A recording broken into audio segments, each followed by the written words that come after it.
Hello everyone, I am EBAI from Cameroon and I'm excited to reach out to you from whatever part of the world on the TGC Youth Summit 2020.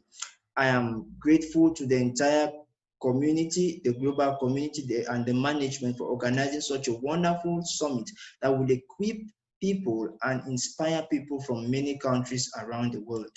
While I share my screen, I just want to introduce myself. I am the founder of Versatile Youth Academy. I am also a student at the National Advanced School of Public Works, wanting to pursue a career in environmental engineering. Today, I'm going to take you through a topic I call corporate brand strategies. Corporate brand strategies is a piece under the business topic, and it will enable you to understand certain strategies you can use to revitalize your brand if you have one. So we are going to start immediately. Corporate brand strategies. Corporate brand strategies. Due to the proliferation of the internet, due to the existence of wireless technologies, the consumers are left with so many choices that it diminishes their ability to choose between what they value and what they don't value. In this case, where consumers are uploaded with so much information and content on a daily basis, it is a brand that will help us to choose.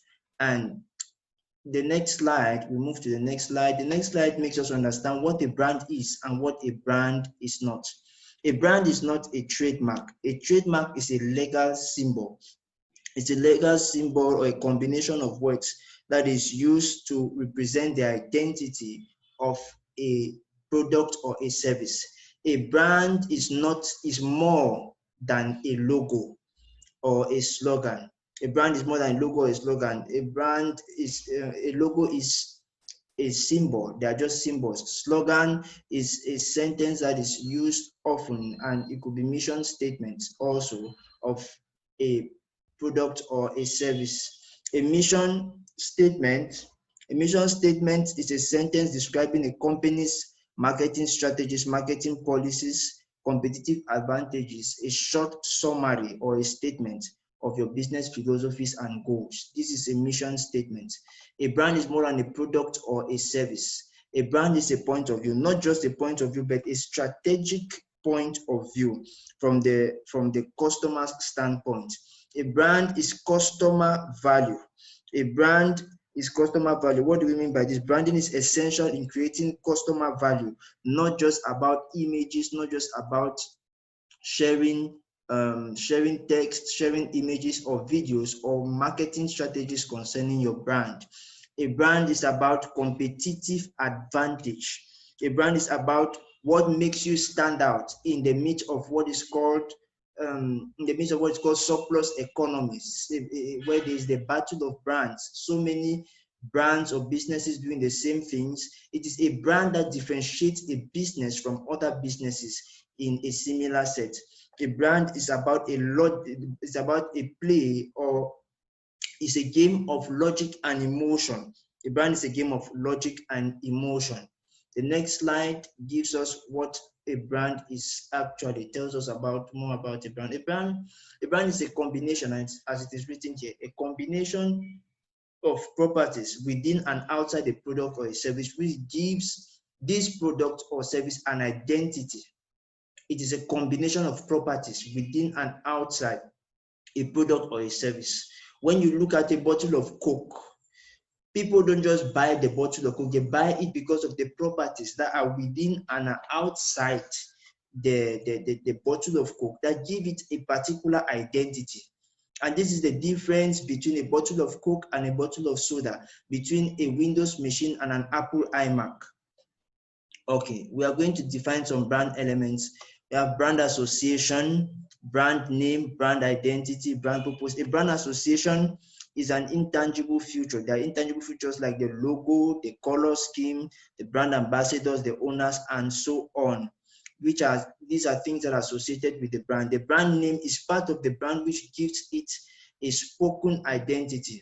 It is said that your identity is not your ID card. Your identity is your name. So the brand identity is the brand name is what gives the brand identity.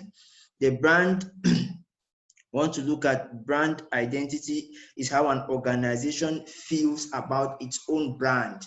It's the viewpoint of the organization in its own eyes. And brand image is how customers view a particular brand. So there's a difference between brand identity and brand purpose. Then we have the brand evolution, which is making little changes to your brand. And then we have brand revolution, which is actually revitalizing a whole brand, and we'll see more of that as we move on. In today's, we want to look at a quick look at brand purpose and brand meaning. In today's hyper-competitive world, it's important for brands to have a clear purpose and meaning for consumers. This is because brands are getting into people's homes, into people's hearts, beyond functionalities, beyond their logos, beyond their whatever. They are getting into people's hearts and minds. That brands are trying their best to become an essential part of people's lives. That is why I know somebody whose name is Toyota. There are people who name their children after certain brands because it's about customer value. It's more than just the logo or just the service or product that the brand offers. Brands run into trouble with social media when there is a lapse between what the customers expect, how the company behaves, and what the company promises. We're going to see much about this later when we look at what it means to build a strong brand. But as you're building your brand, I just wanted to take a look at some questions that you should reflect on. What is the deep need that we satisfy? What is our core competence? What makes us stand out in the midst of other brands? You may be a shoe brand. What makes your shoe brand stand out? What makes the difference, if I come back to it, between a bottle of Coke and a bottle of soda? What is the functional difference? What space that it is this difference that makes it occupy a space in the emerging market or in the market? Brands have meanings in people's minds and hearts, which exist beyond functionalities. Functionalities, we're talking about the brand association, the brand logo, the brand, the other functionalities that come along with the brand. Then we have, this is the difference I wrote, this is the difference between a bottle of Coke and a bottle of soda, a Windows computer and an Apple iMac. Brands can be, let's take a quick look at brand image versus brand identity. The brand image, as we said, is not the same as the brand identity. The brand identity is the brand identity is how the brand wants the customer to perceive it. How the brand wants the customer to perceive it. The brand image, on the other hand, is actually how the brand is perceived by the customer. So the customer, a company has less control over the brand image, and any company has less control over its image than its identity. And an ideal brand will always want to align its identity with its desired image.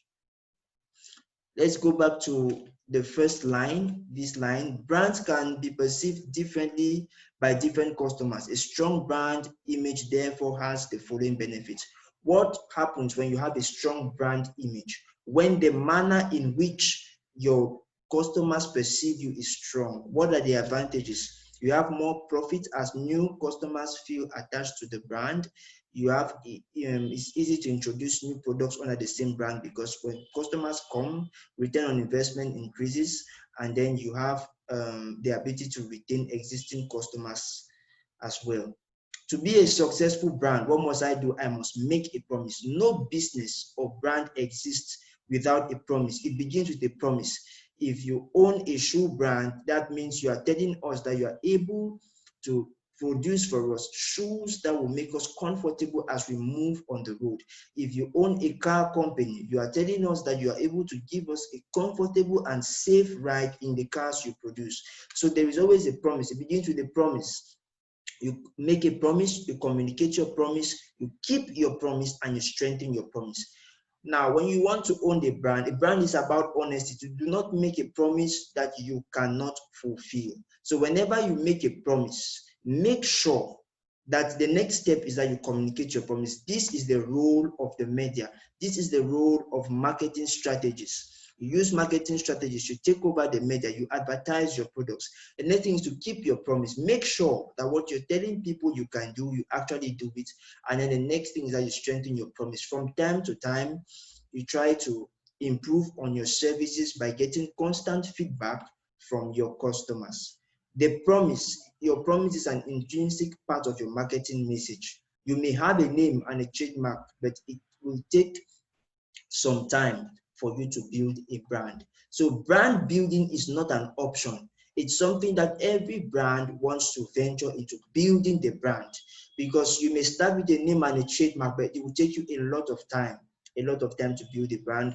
Building brands it takes sacrifice, consistency, and there are so many other things that have to come up when brand building is concerned. And it's not an option. If you want to stand out in the market of surplus economy, you must invest in brand building. Okay, we go to the next thing. We want to look at the difference between a product and a service. A product is built in a product and a brand, sorry. A product is built in a factory, but a brand is built in trust and relationship. A product is easily copied by a competitor, but a brand is unique. A product is sold by a merchant, but a brand is all about a personality. It's all about the personality, because there is a definition for a brand that says a brand is the personification of a product, and just like a personification of a product or a service. And just like persons have characteristics, a brand also has characteristics. And one of the characteristics is that it is built in trust and relationships. A product is quickly outdated, but a brand is timeless in people's hearts and minds.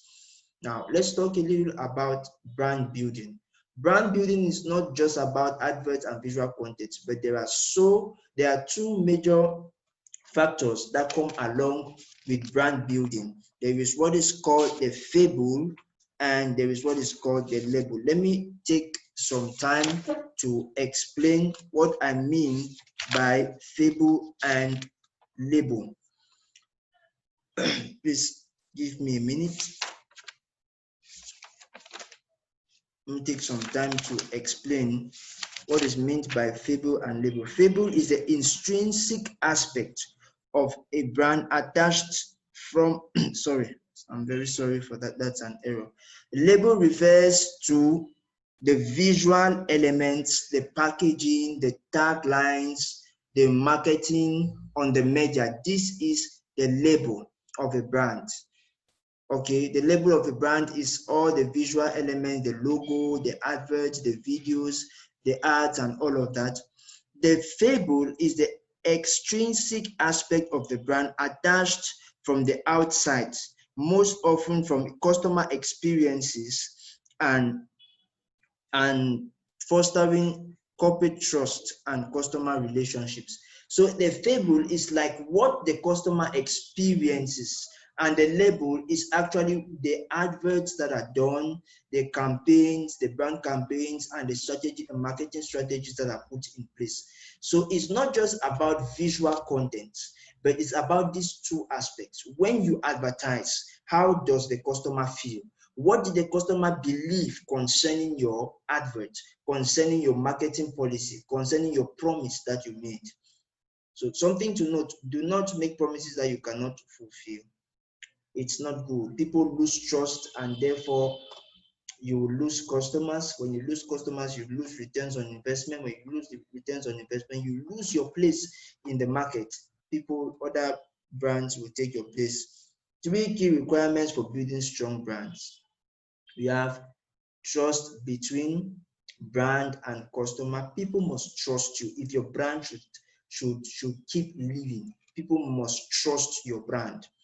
Common identity between brand and customer. Many brands try their best to get into people's homes and become a major part of their lives. When you look at adverts, the adverts on TV, on television, you see the way brands advertise themselves. They want to get into people's hearts. They want to become a major part of people's lives. So it's about the common identity between a brand and consumer. If a consumer doesn't see anything in common between he and the brand or she and the brand, then the consumer has no point staying loyal to that brand. Point of difference between brands in a set, you must stand out. You see, you are a shoe company, but you are not the only one producing shoes. You are a brewery company, but you're not the only brewery company producing shoes. So what makes you stand out? It's your branding. It's your branding that makes you stand out in the market of surplus economy. Then the other thing is quality content. You must build your content properly. You don't just in your marketing policy, you don't just write anything about your brand. No, you must check your work. You must check as you keep creating your content on your pages or your content for adverts. You must constantly check what you're doing and build quality content. Now we want to look at zombie brands. A zombie brand is a brand that has either completely or almost, these are either completely or almost abandoned brands. There are brands that are called graveyard brands or zombie brands, brands that people have either completely forgotten about or abandoned. Yes. And there are three reasons for this kind of situation: unsuccessful revitalization. That is the first reason. Perhaps they try to revitalize a brand by adding one or two things, by trying to restructure it, change the marketing message, but it did not work. Maybe the second reason for this could be that the brand is found in an emerging market where it's not able to survive, or that the brand has lost its relevance, meaning that it tried revitalizing, tried to survive in every way, maybe it got even into debts because he wanted to revitalize the company, but it has completely lost relevance in the market, and therefore it's a zombie brand, it's a graveyard brand, and people are no longer interested to it. Customer loyalty has been reduced to almost 0%. Now, how can you solve the problem of zombie brands? If you have a zombie brand, you can attempt to invest and revitalize. You know, all your calculations, I want to advise that if you have a zombie brand and you want to attempt to invest and revitalize, your decision must be based on sound logic. Before attempting to revitalize a zombie brand, the decision must be taken not on the basis of emotion, but on sound logic and proper meditation, proper calculation, so that you don't run into trouble. Then we have, you can position it for the emerging market. You can sell it for whatever it costs if you don't know how to deal with it. And if you cannot sell it, then you can only have to dump it and look for something else to do. Now, customers with special relationship with zombie brands often have sentimental reasons for continuing to make purchases or giving their brands a second chance. You know, there are people who they have certain brands they call their parent brands that they still buy from them despite the manner in which the brands have fallen or lost their value in the market. There are people who will still remain loyal to you. That is your brand community, but the problem is, how long will they continue to stay there? You have to invest in brand rebuilding and brand revitalization. Okay. How bad is your situation? I'm talking about a zombie brand. How bad is your situation? Maybe your brand is sick, your brand is dying, your brand is lacking vital signs. What does it mean by my brand is sick? My brand is sick, it means that the market direction has changed, and therefore your brand becomes irrelevant. Your brand is stuck in the past. Your brand doesn't carry the energy it used to carry before. Everyone used to understand what your brand means, and they used to stick to your brand and they used to believe your brand. But all of a sudden, they have lost understanding of what your brand is and where your brand is going to.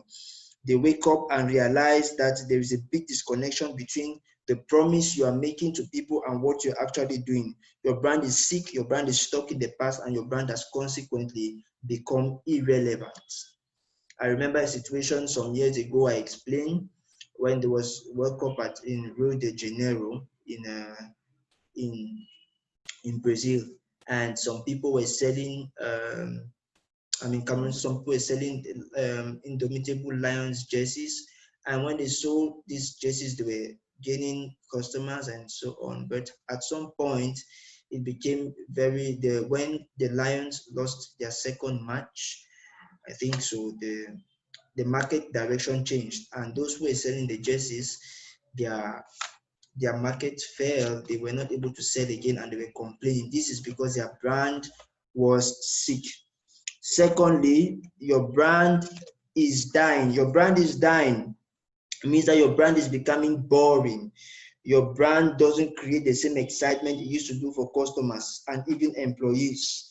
Your brand has become boring. It doesn't carry the energy it used to carry before. And your brand, this is common with brands that have registered a lot of success in market leadership, market dominance. At some point, the brands become boring. They become, especially people who are monopolies. At some point, monopolies become, brand is dying. People no longer, it doesn't offer the excitement it used to offer before. My brand lacks vital signs. What does that mean? It means you may have ignored brand building or revitalizing to an extent where your brand is slowly riding into expiry.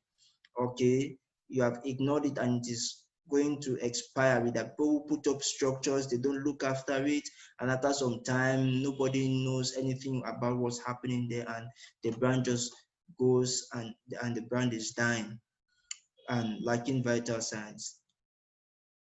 Can social media help zombie brands? The brand community is the cure for zombie brands. That means the people who exercise brand loyalty are the cure. Now I want to talk about brand evolution, brand revolution, and rebranding.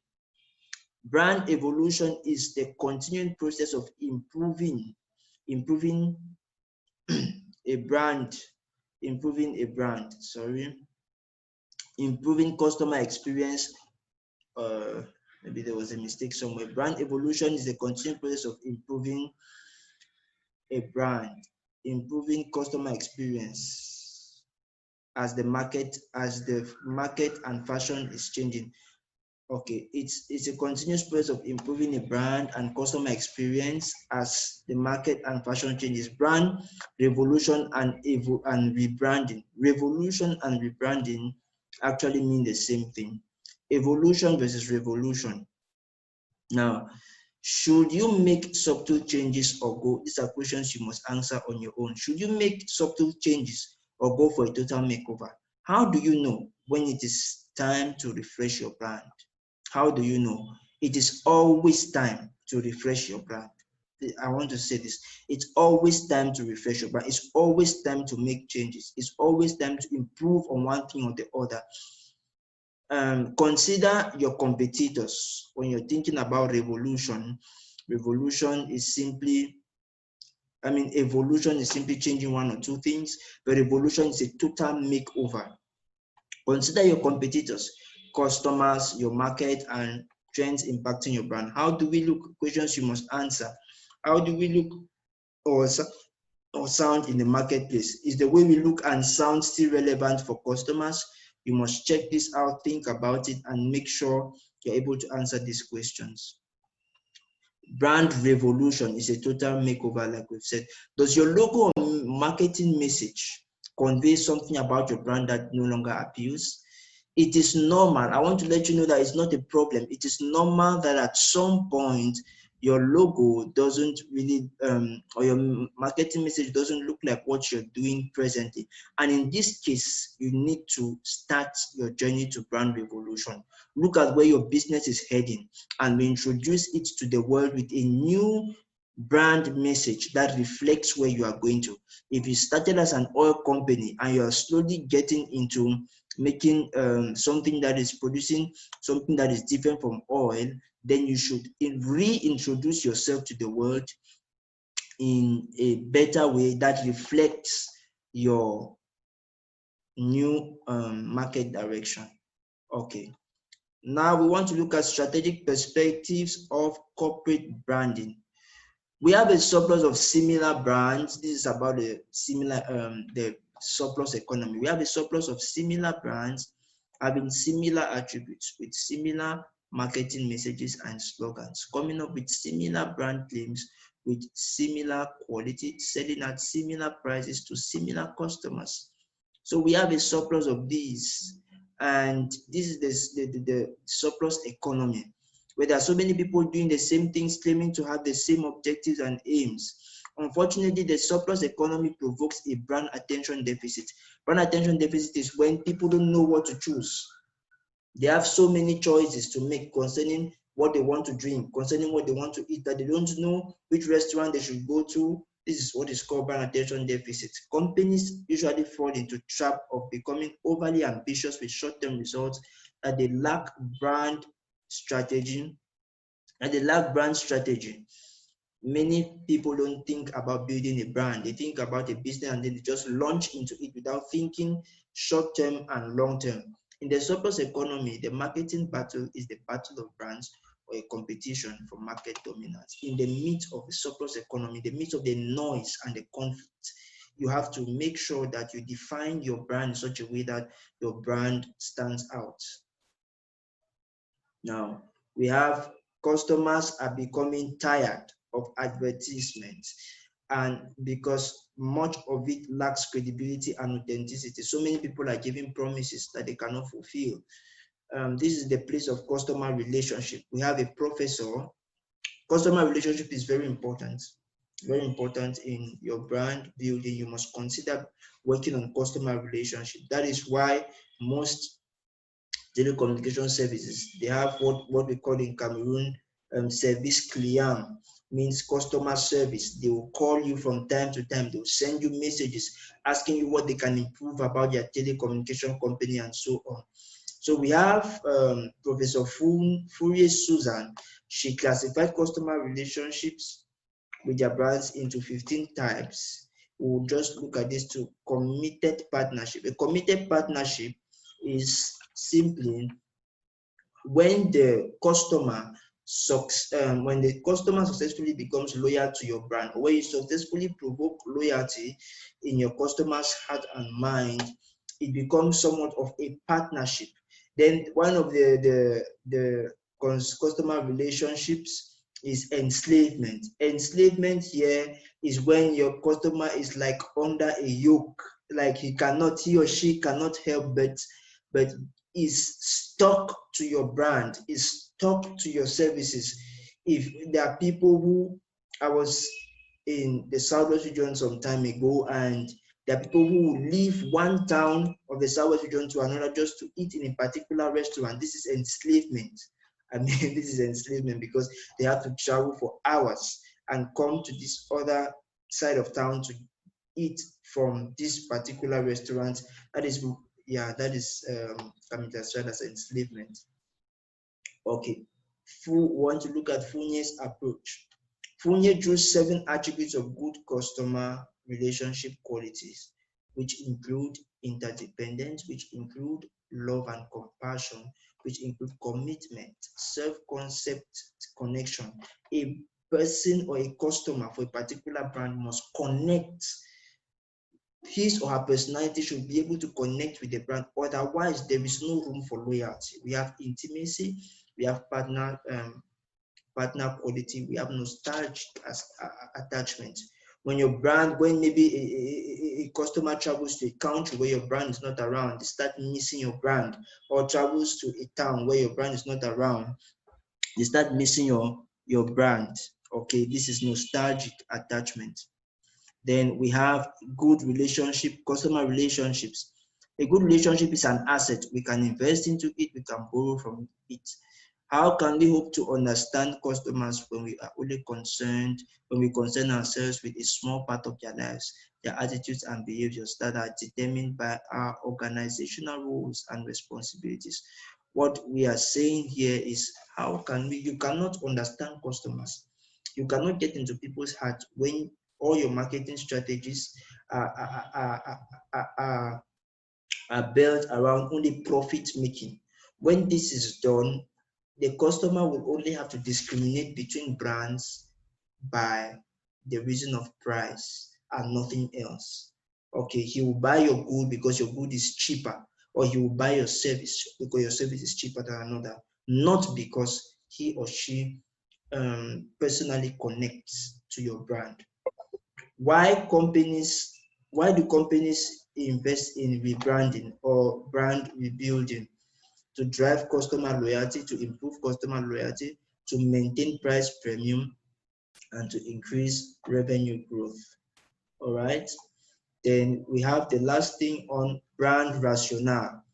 Brand rationale is all about creating a differentiation. Like we said, in the midst of the surplus economy, in the midst of the noise of the surplus economy, you must stand out. And this is the reason for brand rationale. Brand rationale tells you how you can differentiate yourself from other people doing the same thing. This differentiation must not only be perceived, but also it must be valued. In any product or service category, if differences are not visible and valued, the customers tend to discriminate between brands on the sole basis of price and availability. I already explained that. Brand and consumer personality. Consumers don't buy products, they buy the brand associated with the product. We said that a brand is the personification of a product. They buy the personality attached to the product. They buy the personality, the characteristics attached to the product. All right. So this is the end of my presentation. I hope this message met you well, and I hope that you've learned one or two things that you will be able to impact your world with. I am EKWET. I'm founder of Versatile Youth Academy, and it was my pleasure sharing with you. And as it is said in Versatile Youth Academy, be versatile. You are excellent in every way. Thank you very much.